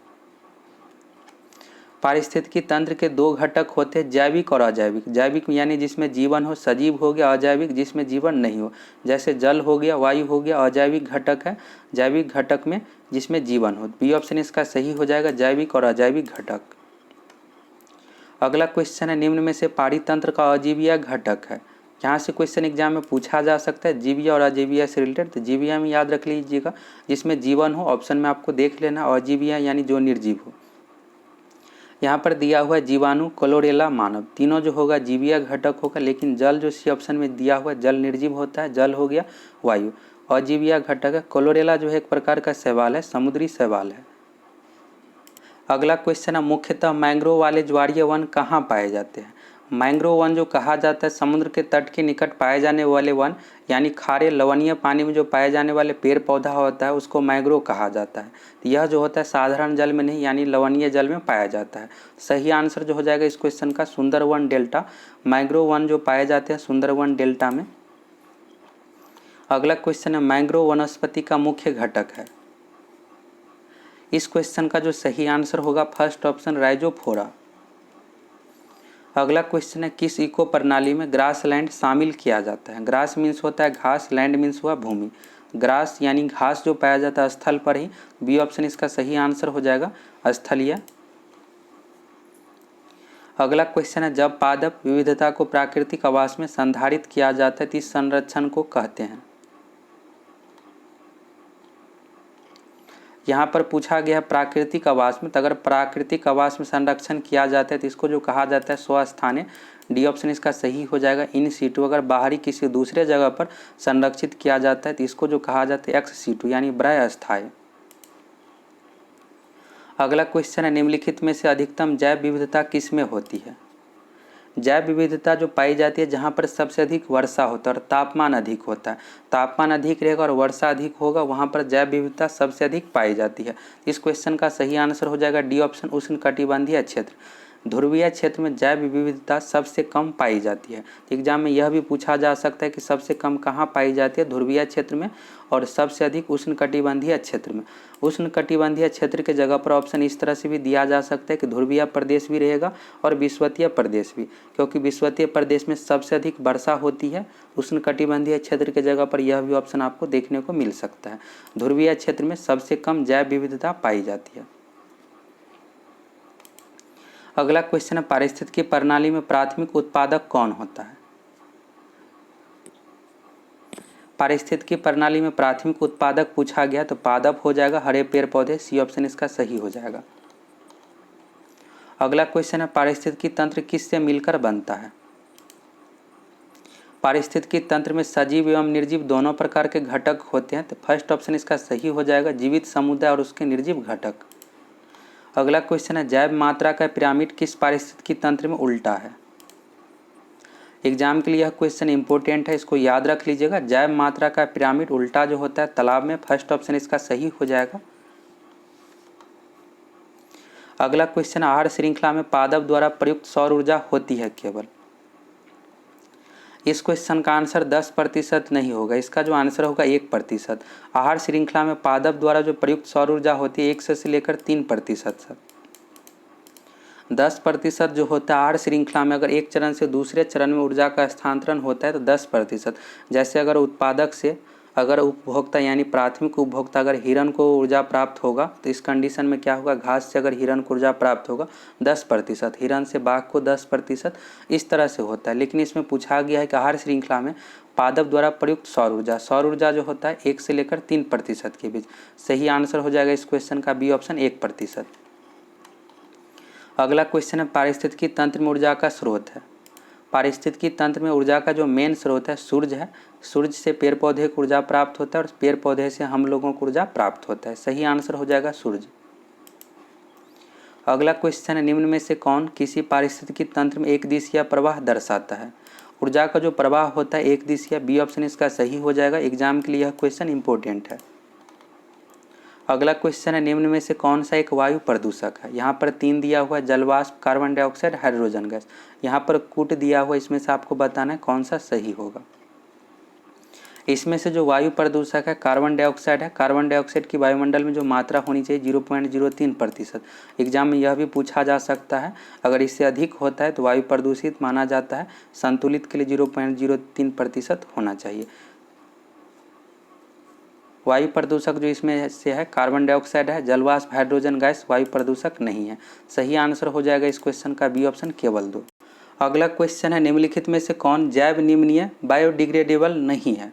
जैव निम्नीय किसको कहा जाता है तो इसको समझ लीजिए। अगर आप कागज़ को फेंक देते हैं तो सड़ गल के नष्ट हो जाता है, यानी जिसको बैक्टीरिया द्वारा नष्ट किया जा सकता है।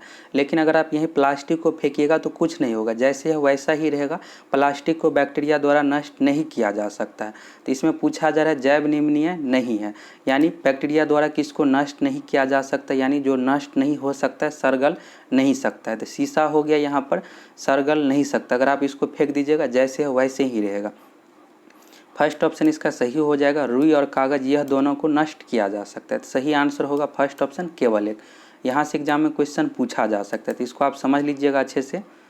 अगला क्वेश्चन है झील में ऊष्मा की अत्यधिक मात्रा के संयोजन को क्या कहते हैं। इसको जो कहा जाता है ताप प्रदूषण। डी ऑप्शन इसका सही हो जाएगा। अगला क्वेश्चन है निम्न में से किस सवाल का प्रयोग अंतरिक्ष अनुसंधान में किया जा रहा है। अंतरिक्ष अनुसंधान में प्रयोग जो किया जाता है क्लोरेला का। डी ऑप्शन इसका सही हो जाएगा। क्लोरेला में जो होता है 45% प्रोटीन, 20% वसा और 20% कार्बोहाइड्रेट, यह भोजन का मुख्य स्रोत है। सही आंसर हो जाएगा क्लोरेला। अगला क्वेश्चन है निम्नलिखित में से कौन सा एक विलुप्त प्राणी है। इस क्वेश्चन का जो सही आंसर हो जाएगा फर्स्ट ऑप्शन। अगला क्वेश्चन है साइक लाइकेन है। इससे पहले भी यह क्वेश्चन था। साइक यानी लाइकेन जो है यह सहजीवी है। डी ऑप्शन इसका सही हो जाएगा। अगला क्वेश्चन है हरित ग्रंथि किसका उत्सर्जन अवयव है। यहाँ पर क्रांति नहीं है, ग्रंथि है। हरित ग्रंथि जो उत्सर्जन अवयव है प्राण का। फर्स्ट ऑप्शन इसका सही हो जाएगा। अगला क्वेश्चन है बीओडी का संक्षिप्त रूप क्या है। बीओडी का आपको फुल फॉर्म बताना है। तो बीओडी का जो फुल फॉर्म होता है बायोलॉजिकल ऑक्सीजन डिमांड होता है। सी ऑप्शन इसका सही हो जाएगा। कई बार बायोलॉजिकल के जगह पर बायोकेमिकल भी दिया हुआ रहता है। बायोकेमिकल ऑक्सीजन डिमांड दोनों सही है, दोनों में से कोई एक ही ऑप्शन में आपको दिया रहेगा। अगला क्वेश्चन है चट्टानी स्तरों पर लाइकेन विकास को क्या कहते हैं। चट्टानी स्तर पर लाइकेन विकास को जो कहा जाता है सैक्सीकोलस। डी ऑप्शन इसका सही हो जाएगा। अगला क्वेश्चन है निम्न में से जैव अनिम्नीयकरण प्रदूषण कौन सा है। जैव अनिम्नीकरणीय प्रदूषण यानी जिसको नष्ट नहीं किया जा सकता। सी ऑप्शन इसका सही हो जाएगा। प्लास्टिक को नष्ट नहीं किया जा सकता। पत्ते, फल, पंख यह सभी बैक्टीरिया द्वारा नष्ट किया जा सकता है। अगर उसको फेंक दीजिएगा तो सड़ गल के नष्ट हो जाएगा, लेकिन प्लास्टिक कभी नष्ट नहीं होगा। अगला क्वेश्चन है किसी पारितंत्र में सबसे बड़ी संख्या होती है। इसको आप अच्छे से समझ लीजिए। किसी पारितंत्र में सबसे बड़ी संख्या होती है, इसमें पूछा जा रहा है। तो पारितंत्र में होता है सबसे पहले होता है उत्पादक, दूसरे चरण में होता है उपभोक्ता और तीसरे चरण में होता है उपघटक। अगर उपभोक्ता की संख्या अधिक हो जाएगा, मान लीजिए अगर हिरण की संख्या अधिक हो जाता है तो क्या होगा, जितने भी पृथ्वी पर पेड़ पौधे हैं सभी को खाकर खत्म कर देगा। इसके बाद कुछ बचेगा नहीं तो भूखे मर जाएगा। अगर मान लीजिए बाघ की संख्या अधिक हो जाता है तो बाघ क्या करेगा, जंगल में जितने भी जानवर हैं सभी को खा के खत्म कर देगा। इसके बाद कुछ बचेगा ही नहीं तो भूखे पेट मर जाएगा। इसमें होता क्या है कि किसी पारितंत्र में सबसे बड़ी संख्या जो होनी चाहिए प्राथमिक उत्पादकों की। फर्स्ट ऑप्शन इसका सही हो जाएगा। पेड़ पौधे की संख्या अगर अधिक होगी तो उससे कम होना चाहिए प्राथमिक उपभोक्ता की यानी हिरण की, और उससे कम होना चाहिए द्वितीयक उपभोक्ता यानी शेर बाघ हो गया, और उससे कम होना चाहिए तृतीयक उपभोक्ता की। इस तरह से सीरीज में रहना चाहिए। फर्स्ट ऑप्शन इसका सही हो जाएगा प्राथमिक उत्पादकों की। आपको अच्छे से समझ में आ गया होगा यहाँ से। अगला क्वेश्चन है यदि संसार के सभी पौधे मर जाए तो किसकी कमी के कारण सभी जंतु मर जाएंगे। यदि संसार के सभी पौधे मर जाए तो किसकी कमी के कारण सभी जंतु मर जाएंगे। इस क्वेश्चन का जो सही आंसर हो जाएगा ऑक्सीजन। ऑक्सीजन जो हमें प्राप्त होता है पेड़ पौधे से, तो ऑक्सीजन प्राप्त नहीं होगा तो इस कारण से सभी जंतु मर जाएंगे। अगला क्वेश्चन है संसार का सबसे बड़ा पारितंत्र है। संसार का सबसे बड़ा जो पारितंत्र है सागर यानी महासागर है, और सबसे अस्थायी पारितंत्र भी सागर ही है। सी ऑप्शन इसका सही हो जाएगा। अगला क्वेश्चन है, जब हम बकरी का मांस खाते हैं तब हम, आपको बताना है इसमें से क्या होगा। इसको आप अच्छे से समझ लीजिए। जब हम बकरी का मांस खाते हैं तब हम, इसमें होता क्या है कि सबसे प्रथम चरण पर हो गया उत्पादक। उत्पादक हरे पेड़ पौधे, हरे पेड़ पौधे को बकरी यहाँ पर खाएगा, और बकरी का मांस अगर खाता है मनुष्य, तो मनुष्य यहाँ पर जो होगा द्वितीयक उपभोक्ता होगा, क्योंकि प्राथमिक उपभोक्ता यहाँ पर बकरी खुद है और द्वितीयक उपभोक्ता में यहाँ पर मनुष्य हो जाएगा। बी ऑप्शन इसका सही हो जाएगा। अगला क्वेश्चन है, पर्यावरण का अजैव अवयव का उदाहरण। अजैव यानी जिसमें जीवन ना हो, सिंपल सा आपको समझना है, फिर आपको क्वेश्चन बनाने में दिक्कत नहीं होगा। यहाँ पर है वनस्पति, जानवर है, वायु है, सभी है। तो सभी नहीं होगा, सी ऑप्शन सिर्फ सही होगा वायु, और जल जो है यहाँ पर अजैव है, निर्जीव है। अगला क्वेश्चन है, सौर ऊर्जा का सबसे बड़ा यौगिकीकरण कौन है। सौर ऊर्जा का सबसे बड़ा यौगिकीकरण जो है हरे पेड़ पौधे है। डी ऑप्शन इसका सही हो जाएगा। अगला क्वेश्चन है, निम्नलिखित में से कौन सबसे अधिक स्थिर पारितंत्र है। सबसे बड़ा पारितंत्र और सबसे अधिक स्थिर पारितंत्र जो है महासागर है। दोनों पॉइंट याद रख लीजिएगा, सबसे बड़ा भी है और सबसे अधिक स्थिर पारितंत्र भी महासागर ही है। अगला क्वेश्चन है, निम्नलिखित में से कौन कृत्रिम पारिस्थितिकी तंत्र है। कृत्रिम पारिस्थितिकी तंत्र यानी जिसको मनुष्य द्वारा बनाया गया है। धान का खेत, धान की खेती जो की जाती है मनुष्य के द्वारा, वन, घास का मैदान, झील, यह तीनों जो है प्राकृतिक पारिस्थितिकी तंत्र है, लेकिन धान का खेत यह जो हो गया कृत्रिम पारिस्थितिकी तंत्र का उदाहरण। अगला क्वेश्चन है, रेड डाटा बुक में किसका विवरण दिया गया है। रेड डाटा बुक में जो विवरण दिया गया है संकटपन पादप और जीव जंतु। ऐसा नहीं है कि इसमें सिर्फ जीव जंतु को ही शामिल किया जाता है, इसमें पेड़ पौधे को भी शामिल किया जाता है। जो विलुप्त होने के कगार पर है, संकट की स्थिति में है, पेड़ पौधे जीव जंतु दोनों को इसमें शामिल किया जाता है। बी ऑप्शन इसका सही हो जाएगा। रेड डाटा बुक जो जारी किया जाता है, संस्था का नाम भी आपको याद रखना है, IUCN यहाँ पर हो जाएगा। IUCN संस्था द्वारा इसका रेड डाटा बुक जारी किया जाता है। अगला क्वेश्चन है, इनमें से कौन जैव विविधता के लिए खतरा है। इस क्वेश्चन का जो सही आंसर होगा सी ऑप्शन, प्राकृतिक आवास और वनस्पति का विनाश तथा झूम खेती। झूम खेती करने के लिए क्या किया जाता है कि पेड़ों की कटाई की जाती है, तो इस कारण से यहाँ पर खतरा हो सकता है। अगला क्वेश्चन है, भारत में पारिस्थितिकी असंतुलन का कौन सा एक प्रमुख कारण है। इस क्वेश्चन का आंसर वाढ़ एवं अकाल नहीं होगा। सही आंसर जो होगा वनों उन्मूलन यानी वनों की कटाई। वनों की कटाई जो की जाती है मनुष्य के द्वारा, इसका मेन जिम्मेदार मनुष्य है। बाकी जो यहाँ पर तीनों दिया हुआ है इसका रीजन प्राकृतिक होता है। तो वनों उन्मूलन, वनों की कटाई पारिस्थितिकी असंतुलन का प्रमुख कारण है। अगला क्वेश्चन है, निम्न में से किसे वैश्विक विरासत का वन माना जाता है। वैश्विक विरासत का वन जो माना जाता है पश्चिम बंगाल में सुंदरवन। सी ऑप्शन इसका सही हो जाएगा। अगला क्वेश्चन है, सर्वाधिक जैव विविधता कहाँ पाई जाती है। सर्वाधिक जैव विविधता जो पाई जाती है उष्णकटिबंधीय वर्षा वन में। जैव विविधता के लिए जो होना चाहिए, तापमान अधिक होना चाहिए और वर्षा अधिक, तो वर्षा अधिक होता है इस क्षेत्र में। अगला क्वेश्चन है, पारिस्थितिकी तंत्र में तत्वों के चक्रण को क्या कहते हैं। पारिस्थितिकी तंत्र में तत्वों के चक्रण को जो कहा जाता है जैव भू रासायनिक चक्र। अगला क्वेश्चन है, चिपको आंदोलन मूल रूप से किसके विरुद्ध था। चिपको आंदोलन मूल रूप से जो था यह वन की कटाई के विरुद्ध। सी ऑप्शन इसका सही हो जाएगा। अगला क्वेश्चन है, विश्व का सबसे तेजी से बढ़ने वाला जल पादप है। इस क्वेश्चन का सही आंसर होगा सी ऑप्शन, जल हाइसिंथ। अगला क्वेश्चन है, जब पादप विविधता के प्राकृतिक आवास में संरक्षित किया जाता है तो इस संरक्षण को कहते हैं। इसको जो कहा जाता है स्वस्थाने, इन साइटू कहा जाता है। अगला क्वेश्चन है, पर्यावरण आयोजन के साथ मूलतः संबंधित संगठन है। इस क्वेश्चन का जो सही आंसर हो जाएगा बी ऑप्शन, NEER है। अगला क्वेश्चन है, मैंग्रोव वनों पर वैश्विक तापमान का क्या प्रभाव पड़ेगा। मैंग्रोव वन जो पाया जाता है समुद्री तट के निकट, अगर तापमान बढ़ेगा तो क्या होगा कि समुद्र का जल स्तर बढ़ जाएगा। इस कारण से मैंग्रोव के विशाल क्षेत्र जलमग्न हो जाएंगे। अगला क्वेश्चन है, दो भिन्न समुदायों के बीच संक्रांति क्षेत्र कहलाता है। इसको जो कहा जाता है इकोटोन। डी ऑप्शन इसका सही हो जाएगा। अगला क्वेश्चन है, भारत के निम्नलिखित क्षेत्रों में से कौन से जैव विविधता की दृष्टि से उत्तेजनशील माने जाते हैं। यहाँ पर दिया हुआ है, नीचे दिए गए कूट से सही उत्तर चुनिए। ऑप्शन में यहाँ पर दिया हुआ है। इस क्वेश्चन का जो सही आंसर होगा पश्चिमी घाट और पूर्वी हिमालय। पश्चिमी घाट और पूर्वी हिमालय में सर्वाधिक जैव विविधता पाई जाती है। तो याद रख लीजिएगा, पश्चिमी घाट और पूर्वी हिमालय दोनों में से कोई एक ही ऑप्शन में दिया हुआ रहता है। पूछ इस तरह से दिया जाएगा कि निम्न में से सर्वाधिक जैव विविधता किस क्षेत्र में पाई जाती है। पश्चिमी घाट अगर ऑप्शन में नहीं दिया हुआ रहेगा तो पूर्वी हिमालय दिया हुआ रहेगा। तो याद रख लीजिएगा, पश्चिमी घाट हो गया और पूर्वी हिमालय क्षेत्र। सही आंसर जो हो जाएगा इस क्वेश्चन का 1 और 3, बी ऑप्शन सही हो गया यहाँ पर। अगला क्वेश्चन है, निम्नलिखित में से कौन सा सही सुमेलित नहीं है। यहाँ पर जो भी नाम दिया हुआ है तो इसको याद रख लीजिएगा। फर्स्ट यहाँ पर सेकेंड भी और चौथा भी सही है, लेकिन यहाँ पर तीसरा में जो दिया हुआ है भारतीय वन प्रबंधन संस्थान, यह गलत दिया हुआ है।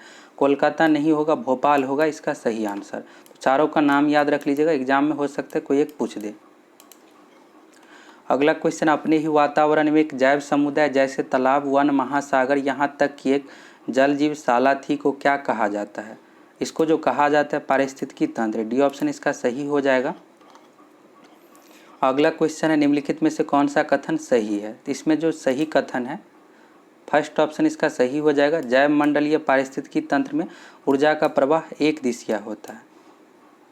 शुरू में भी आप लोगों को बताए थे कि इसको याद रख लीजिएगा, एक दिशीय होता है, एग्जाम में पूछा जाता है। अगला क्वेश्चन है, फूड चेन में मानव है। मानव आपको बताना है। तो मानव वैसे होता है तृतीयक उपभोक्ता, मानव जो है सर्वाहारी है, लेकिन ऑप्शन में नहीं है। तो कौन सा होगा। इस क्वेश्चन का सही आंसर डी ऑप्शन होगा, प्राथमिक तथा द्वितीयक उपभोक्ता। इसको समझ लीजिए आप, मानव जो है शाकाहारी और मांसाहारी दोनों है, इसलिए मानव को सर्वाहारी कहा जाता है, तृतीयक उपभोक्ता के अंतर्गत रखा जाता है। कुछ मानव शाकाहारी होते हैं, तो अगर शाकाहारी है तो प्राथमिक उपभोक्ता हो जाएगा। शाकाहारी को प्राथमिक उपभोक्ता कहा जाता है, जैसे हिरन हो गया, खरगोश हो गया। द्वितीयक उपभोक्ता में मांसाहारी होता है, बाघ, शेर हो गया। तो यहाँ पर कुछ मानव जो है शाकाहारी है तो अगर प्राथमिक उपभोक्ता हो जाएगा, अगर मांसाहारी है तो द्वितीयक उपभोक्ता। डी ऑप्शन इसका सही होगा, प्राथमिक तथा द्वितीयक उपभोक्ता। अगर ऑप्शन में तृतीयक उपभोक्ता रहता, तृतीयक उपभोक्ता आंसर होता। अगला क्वेश्चन है, प्रथम विश्व पर्यावरण दिवस किस वर्ष मनाया गया था। प्रथम विश्व पर्यावरण दिवस जो मनाया गया था 1973 में, और इसके बाद 5 जून से प्रत्येक वर्ष विश्व पर्यावरण दिवस मनाया जाता है। अगला क्वेश्चन है, निम्न में से कौन अल्प प्रकाशीय पौधा है। इस क्वेश्चन का सही आंसर हो जाएगा सी ऑप्शन, तंबाकू। अगला क्वेश्चन, निम्न में से कौन अपघटक है। तो अपघटक जो होता है कवक, बैक्टीरिया यानी जीवाणु। हिरन हो जाएगा यहाँ पर प्राथमिक उपभोक्ता, बाघ हो जाएगा द्वितीयक उपभोक्ता, मेढक यहाँ पर हो जाएगा प्राथमिक उपभोक्ता। सही आंसर जो हो जाएगा इस क्वेश्चन का डी ऑप्शन, कवक। अगला क्वेश्चन है, निम्नलिखित में से कौन अजैविक कारक है। सभी ऑप्शन को देख लीजिए। इस क्वेश्चन का जो सही आंसर हो जाएगा अजैविक यानी जीवन नहीं है, जल, कार्बोहाइड्रेट, ताप। डी ऑप्शन इसका सही हो जाएगा, इनमें से सभी जो है अजैविक कारक है। अगला क्वेश्चन है, द्वितीय उपभोक्ता कौन है। प्राथमिक उपभोक्ता जो होता है शाकाहारी, द्वितीयक उपभोक्ता है मांसाहारी, सर्वाहारी जो होता है तृतीयक उपभोक्ता। सही आंसर हो जाएगा बी ऑप्शन, द्वितीयक उपभोक्ता जो होता है मांसाहारी। अगला क्वेश्चन है, निम्नलिखित में से कौन आर्द्र भूमि क्षेत्र है। आर्द्र भूमि क्षेत्र इनमें से सभी है, डी ऑप्शन इसका सही हो जाएगा। अगला क्वेश्चन है, विश्व पर्यावरण दिवस मनाया जाता है। विश्व पर्यावरण दिवस प्रत्येक वर्ष 5 जून को मनाया जाता है। 21 मार्च को विश्व वानिकी दिवस यानी वन दिवस मनाते हैं। 22 अप्रैल को विश्व पृथ्वी दिवस मनाते हैं। अगला क्वेश्चन है, विश्व जल दिवस मनाया जाता है। विश्व जल दिवस 22 मार्च को मनाया जाता है। याद रख लीजिएगा एक और पॉइंट, बिहार दिवस भी प्रत्येक वर्ष 22 मार्च को ही मनाया जाता है। 22 अप्रैल को विश्व पृथ्वी दिवस मनाया जाता है। 22 मई को हो गया विश्व जैव विविधता दिवस। 16 सितंबर को विश्व ओजोन संरक्षण दिवस मनाया जाता है। अगला क्वेश्चन है, पृथ्वी दिवस कब मनाया जाता है। पृथ्वी दिवस जो मनाया जाता है 22 अप्रैल को। 5 जून को विश्व पर्यावरण दिवस मनाया जाता है। अगला क्वेश्चन है, विश्व वन दिवस कब मनाया जाता है। विश्व वन दिवस जो मनाया जाता है 21 मार्च को।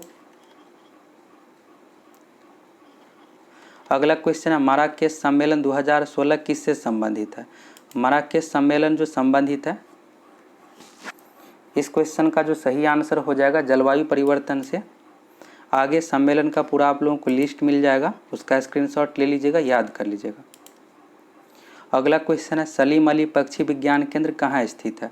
सलीम अली पक्षी विज्ञान केंद्र जो स्थित है कोयम्बटूर में, ये ऑप्शन इसका सही हो जाएगा। कोयम्बटूर जो है तमिलनाडु राज्य में। अब चलिए यहाँ से कुछ इंपॉर्टेंट पॉइंट देख लीजिए जो एग्जाम में पूछा जा सकता है। तो 100 प्लस क्वेश्चन यहाँ से डिस्कस कर लिए हैं। एग्जाम में मैक्सिमम क्वेश्चन इसी से पूछा जाएगा। बाकी यहाँ पर कुछ एक्स्ट्रा पॉइंट है, इसको भी देख लीजिए, एग्जाम के लिए इम्पोर्टेंट है।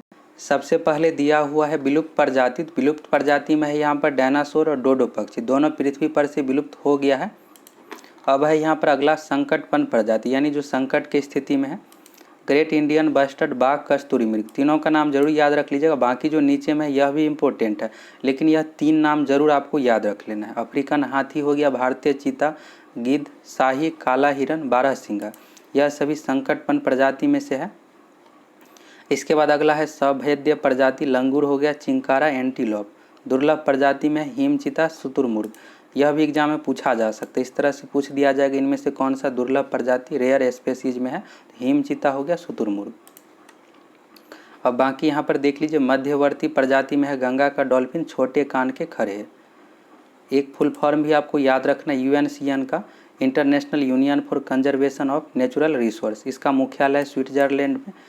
IUCN द्वारा जो जारी किया जाता है रेड डाटा बुक,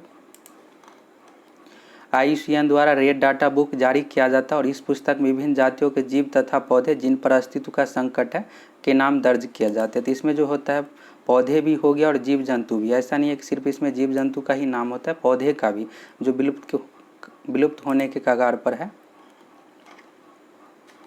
अब यहाँ पर देख लीजिए, ग्रीन डाटा बुक में दुर्लभ जातियों का लेखा जोखा होता है। बाकी यहाँ पर पर्यावरण संबंधी संस्थान का नाम दिया हुआ है, तो इसको आप स्क्रीनशॉट ले लीजिए। अगर आपके पास करंट पब्लिकेशन का जीके का बुक है तो 502 और 503 पेज नंबर में दिया हुआ है, तो यहाँ से आप डायरेक्ट जाकर याद कर सकते हैं। अगर आपके पास बुक नहीं है तो इसका आप स्क्रीनशॉट ले लीजिए। यहाँ से आपको पर्यावरण संबंधी संस्थान याद रख लेना है। एग्जाम में जो पूछा गया था भारतीय वन्यजीव संस्थान कहाँ है, तो देहरादून में हो गया, यह पूछा गया था। और यह भी एक बार पूछा गया, भारतीय वन्यजीव संस्थान कहाँ है, तो देहरादून में। बाकी जो भी यहाँ पर नाम दिया हुआ है सभी आपको याद रख लेना है।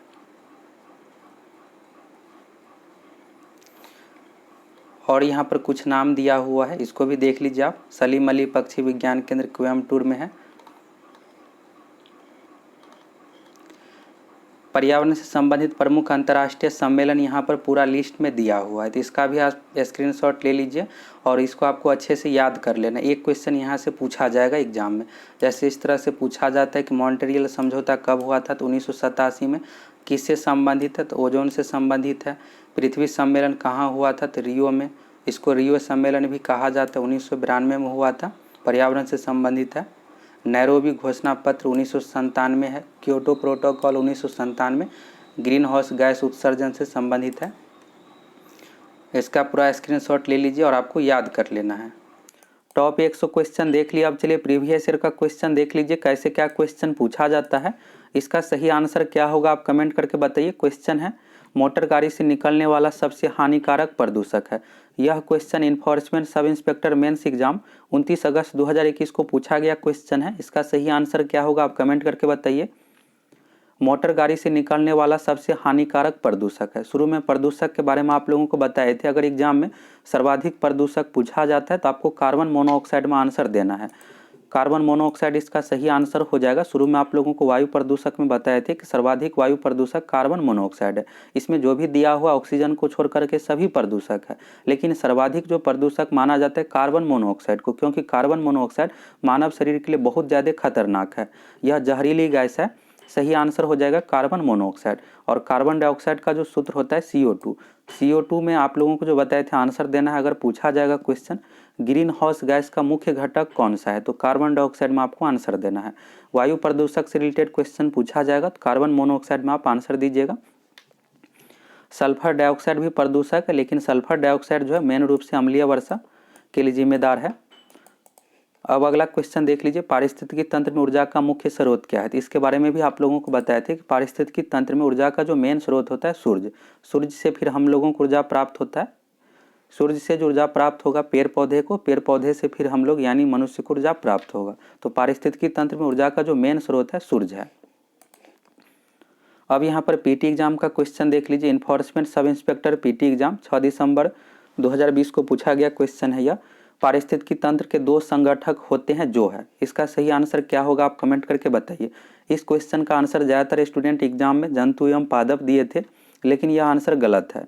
शुरू में आप लोगों को बताए थे सबसे पहले कि पारिस्थितिकी तंत्र के दो घटक होते हैं। पहला होता है जैविक यानी जिसमें जीवन हो, दूसरा होता है अजैविक यानी जिसमें जीवन नहीं हो। जैविक के अंतर्गत हो गया पेड़ पौधे मानव ये सब, अजैविक के अंतर्गत जैसे जल हो गया, तापमान, सूर्य, जिसमें जीवन नहीं हो। तो दोनों यहाँ पर पारिस्थितिकी तंत्र के घटक होते हैं।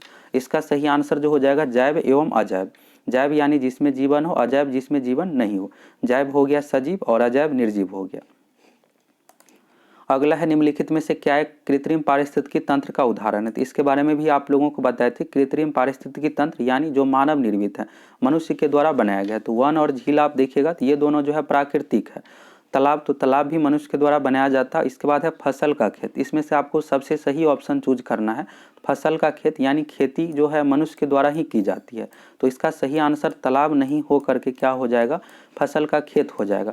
अगर ये ऑप्शन में नहीं रहता तब आप तालाब दे सकते थे, लेकिन ऑप्शन में फसल का खेत है इसलिए आपको फसल का खेत ही चूज करना है। अगर नहीं रहेगा, फसल का खेत दिया हुआ रहता है, बांध दिया हुआ रहता है, ये सब जो मानव के द्वारा बनाया गया ये कृत्रिम पारिस्थितिकी तंत्र है। और जो प्रकृति में पहले से उपलब्ध है ये हो गया प्राकृतिक।